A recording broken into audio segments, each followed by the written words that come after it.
কত টনের এসি কিনবেন? এই প্রশ্নটি অনেকে করে থাকেন যে আপনি যখন এসি কিনবেন সেটা কত টনের এসি কিনলে আপনার জন্য ভালো হবে। কারণ অনেক সময় রুমের সাইজ 10 ফিট 12 ফিট হয় বা আরও কম বেশি হয়। সেই জন্য আপনারা হয়তো অনেক সময় ক্যালকুলেশন বুঝেন না বা ক্যালকুলেশন হয়তো না করেই চিন্তা করেন যে কত টনের এসি কিনবেন। আশা করি আজকে আপনারা যদি আমার ভিডিওটি শেষ পর্যন্ত দেখেন তাহলে আপনারা সহজে বুঝে যাবেন যে কত টনের এসি কিনলে আপনার রুমের জন্য পারফেক্ট হবে বা আপনার ইলেকট্রিসিটি বিলও অনেক কম আসবে। তাহলে চলুন আমরা একটু ভিডিওর মাধ্যমে দেখার চেষ্টা করি কত টনের এসি কিনবেন। মনে রাখবেন, যত বেশি টনের এসি হবে সেটি ততই বেশি বড় আকারের রুম বা ঘরকে ঠান্ডা করতে পারবে।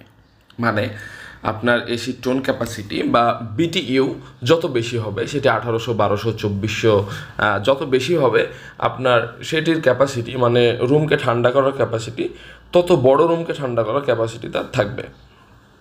যদি আপনি ছোটো টোনের নেন, মানে বাজারে অনেক সময় বা কিছু কিছু দোকানে 1/2 টন বা 0.5 টন এর এসিও পেতে পারেন, মানে 600 বিটিইউ এর এসি পেতে পারেন, তবে সেই এসিটি অনেক ছোট আকারের রুম ঠান্ডা করবে, মানে বড় রুম ঠান্ডা করতে পারবে না। তাহলে বুঝতে পারছেন যে এসির টোন মানে বিটিইউ যত বেশি হবে তত বড় রুম ঠান্ডা করতে পারবে এসিটি। বিটিইউ যত কম হবে, মানে টোন ক্যাপাসিটি যত কম হবে, ছোট রুম সেটি ঠান্ডা করতে পারবে।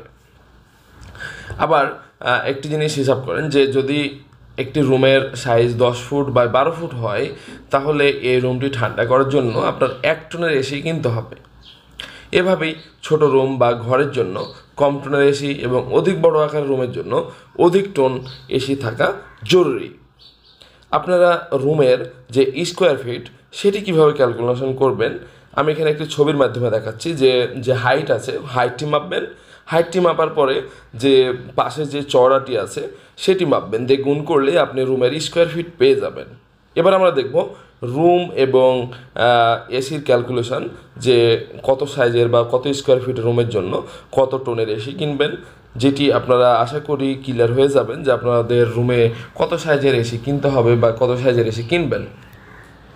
এখানে দেখতে পাচ্ছেন যে 100 স্কোয়ার ফিট রুমের জন্য 0.75 বা 0.8 বা 1 টন এসি কিনলেই হবে।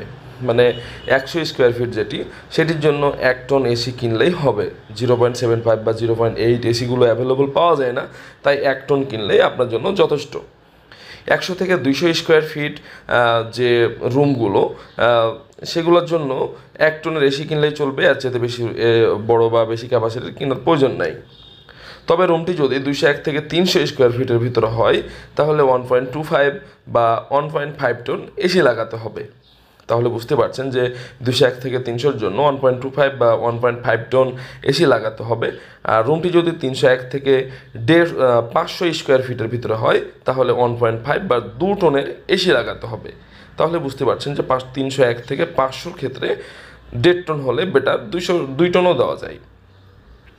তবে মনে রাখতে হবে, প্রয়োজন থেকে অধিক টনের এসি কিনলে রুম ঠান্ডা হবে দ্রুত, তবে বিদ্যুৎ বিল কিছুটা বেশি আসবে। প্রয়োজন থেকে কম টনের এসি কিনলে এসিটি রুম ঠান্ডা করতে অনেক বেশি সময় নিতে পারে। তাছাড়া বেশি বড় রুম কম টনের এসি ব্যবহার করলে রুম একেবারে ঠান্ডা না হওয়ার আশঙ্কা থাকে। তাই কত টনের এসি কিনবেন ভালোভাবে রুমের দৈর্ঘ্যপ্রস্থ স্কোয়ার ফিট ক্যালকুলেশন করে বুঝে শুনে কিনবেন। মানে আপনি যদি ছোট রুমের জন্য বেশি ক্যাপাসিটির কিনেন, তাহলে রুমটি দ্রুত ঠান্ডা হবে এবং আপনার ইলেকট্রিসিটি বিল বেশি আসবে। আর বড় রুমের জন্য ছোট এসি কিনলে ইলেকট্রিসিটি বিল বেশি আসবে, বাট রুমটি ঠান্ডা হতে অনেক বেশি সময় নেবে। আমি আজকে আমার এই ভিডিওর মাধ্যমে আপনাদেরকে আপনার রুমের জন্য কত টনের এসি পারফেক্ট হবে বা কোন ক্যাপাসিটির এসি কিনলে আপনাদের জন্য ভালো হবে সেটি বোঝানোর চেষ্টা করছি। তাহলে দেখা হচ্ছে পরবর্তীতে অন্য কোনো ভিডিও নিয়ে। সে পর্যন্ত সকলে ভালো থাকুন, সুস্থ থাকুন। আল্লাহ হাফেজ।